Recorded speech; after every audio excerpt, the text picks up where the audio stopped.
Hola, soy Camila Montes Soy Juanita López. y bienvenidos a Imperio Pregunta, edición. Régimen de las obligaciones.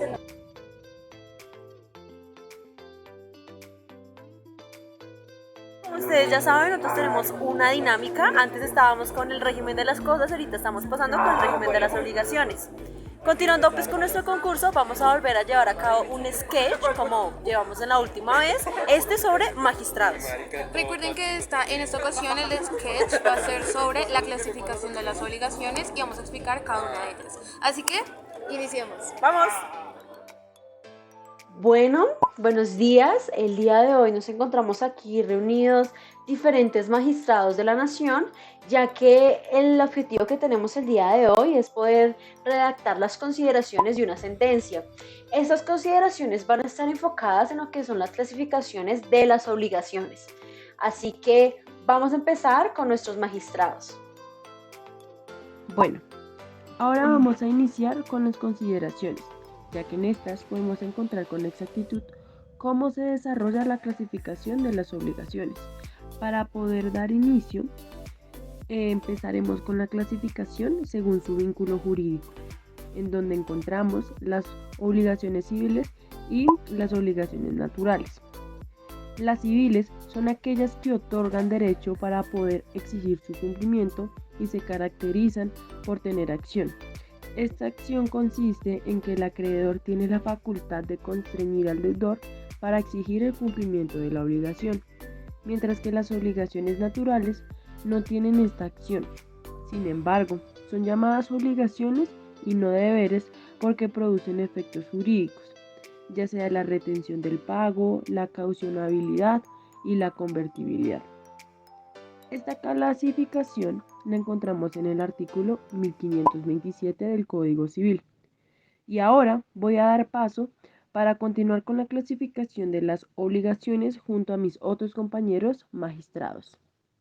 Bueno, vamos a hablar de un tipo de obligación, el cual es la caución, la cual tiene una independencia con respecto de las otras. ¿Qué es la caución? La caución pretende asegurar el cumplimiento de una obligación por parte de uno de los contratantes. Si no se actúa en función de lo pactado, esta garantía de la caución va a perjudicar al incumplidor de la obligación. En la caución se pretende la presentación por dos partes, una por un fiador y la otra por un juramento. Por ejemplo, digamos en el marco del juramento, cuando se tiene un procesado, digamos ese procesado dice que va a tener una conducta, un comportamiento bueno en el futuro, está asumiendo, digamos, una obligación patrimonial con garantía de cumplimiento, y ahí hace parte pues de la caución. Que no cumpla esa obligación, esta entrará pues en vigencia y le hará cumplir la obligación a este procesado. Dentro de la clasificación de las obligaciones encontramos en el artículo 1581 del Código Civil colombiano las obligaciones divisibles e indivisibles.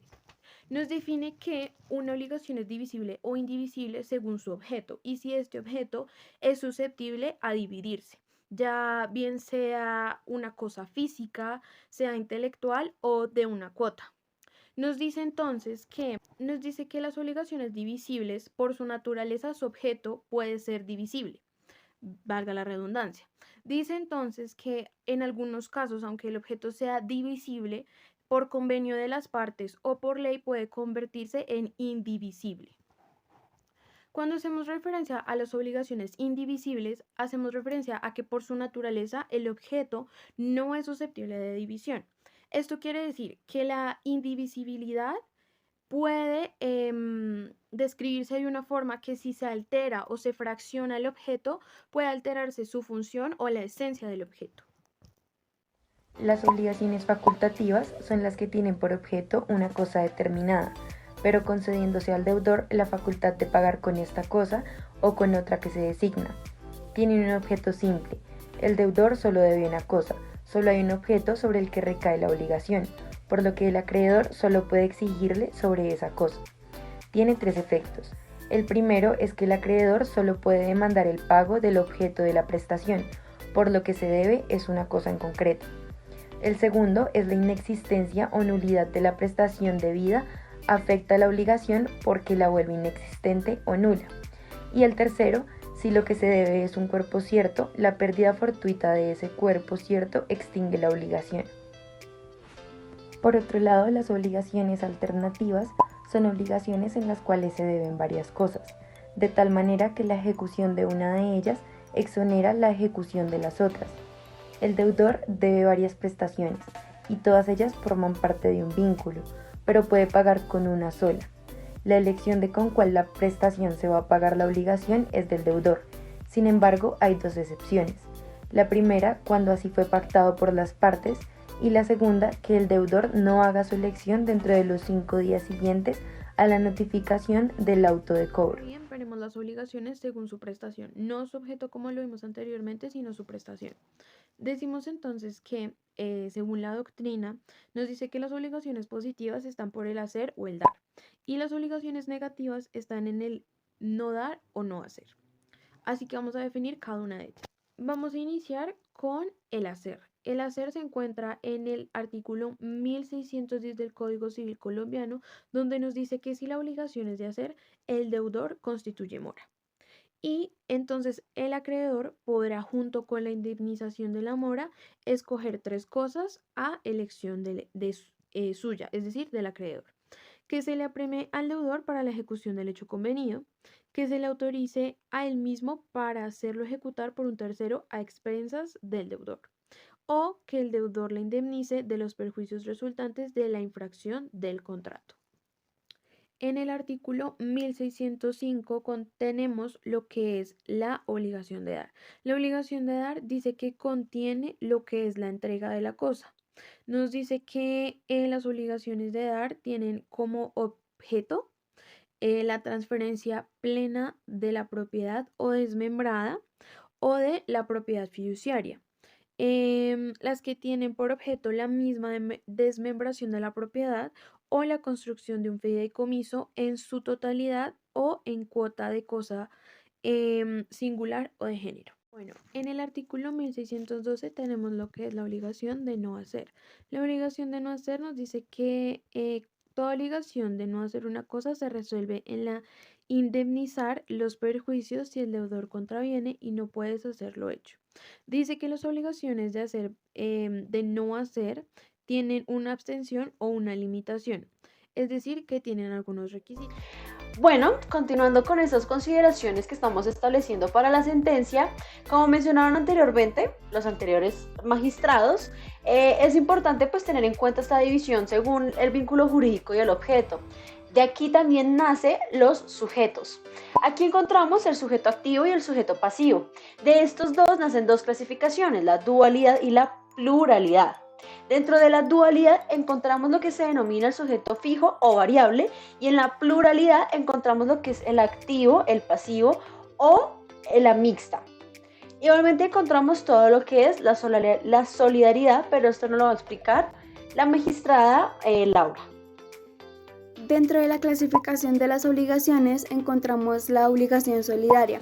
Esta se da por caución y nos quiere decir que cuando está contraído por muchas personas o para con muchas personas la obligación de una cosa divisible, se puede exigir a cada uno de los deudores o por cada uno de los acreedores el total de la deuda. Esto nos quiere decir también que cualquiera de los acreedores puede exigir el pago total de la obligación y cualquiera de los acreedores puede exigir la totalidad de la cuota a cada uno de los deudores. Su clasificación está dividida en 2, en activa y en pasiva. Dentro de la activa nos dice que el deudor puede hacer el pago a cada uno de los acreedores solidarios, y dentro de la pasiva nos dice que el acreedor puede dirigirse contra todos los deudores solidarios conjuntamente o contra cualquiera de ellos a su arbitrio. Un ejemplo de la solidaridad activa es que cuando se abre una cuenta corriente de banco para 2 personas, se establece una sola firma y cualquiera de ellas, de las 2 partes, pueden retirar pues su suma de dinero. y en este caso el deudor es el banco.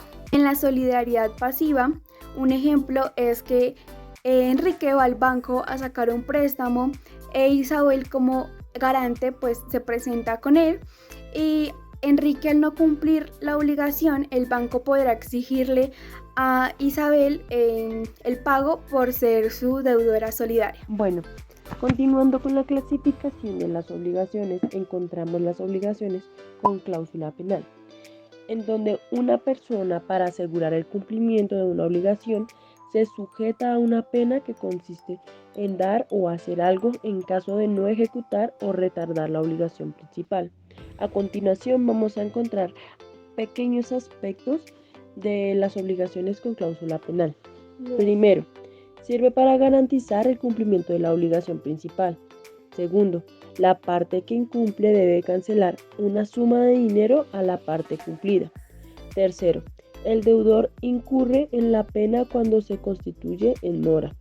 Y cuarto, da lugar a la rebaja de la pena cuando el deudor cumple solo una parte de la obligación principal y el acreedor la acepta. Así podemos como enfatizar un poco sobre todo lo que fue el camino de las obligaciones y su clasificación. Vamos a hablar de las obligaciones de plazo. ¿Qué son las obligaciones de plazo? Bueno, son aquellas que estipulan para que se incumplan en una fecha concreta, un día o una hora ciertas.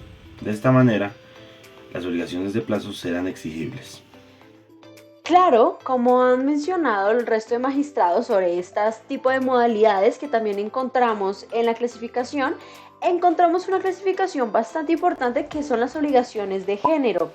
Estas las encontramos dispuestas en el artículo, desde el artículo 1565 hasta el artículo 1567 del Código Civil. Para poder entender esta clasificación de género, las obligaciones de género, tenemos que entender lo que son las cosas de género. Acá podemos encontrar los conceptos de consumibles y fungibles. Y en sí, estas tratan sobre aquellos objetos que pueden ser sustituidos por otro en igual cantidad, calidad, número, peso y medida. Y en general, los conceptos o en sí las reglas o las bases más importantes para poder entender estas obligaciones son las reglas que en ellas surgen. Y es el hecho de que esta obligación no perece, no se extingue, el deudor no se exime de la responsabilidad, lo cual lo conlleva a que el deudor sí debe cumplir. En general, en esta obligación, las obligaciones recaen más sobre las cosas inciertas. ¿En qué sentido? En ellas las prestaciones no están determinadas individualmente, sino por su género, porque pues no pueden sustituirse entre sí debido a que reúnen ciertas características diferenciales, lo que había mencionado del número, del peso y la medida. Esto que se refiere a la cantidad y la calidad. Es por este sentido que esas obligaciones se enfocan más en el género, por lo cual su relación va más guiada por el bien o el objeto.